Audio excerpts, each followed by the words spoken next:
How to set up SMTP server in Gmail. Log into your Gmail account. Click on your profile picture or initial in the top right corner, then select Manage your Google account. In the Security tab, set up your two-step verification. This adds an extra layer of security to your account. Still in the Security tab, search and click on App Passwords. Type in the name that you want. For this example, we'll use SMTP server testing. Click Create and make note of the password that's generated. This is crucial for setting up the SMTP server.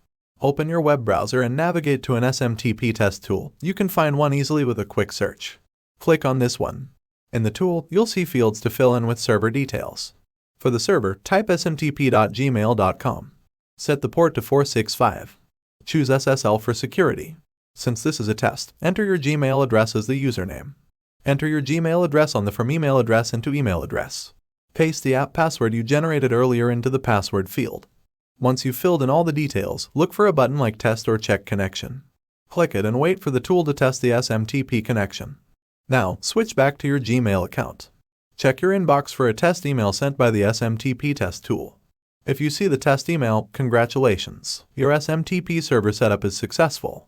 And there you have it. Setting up an SMTP server in Gmail is as easy as that. If you found this tutorial helpful, don't forget to give it a thumbs up and subscribe for more helpful tips and tutorials. If you have any questions or need further assistance, feel free to drop a comment below. Thanks for watching and have a great day.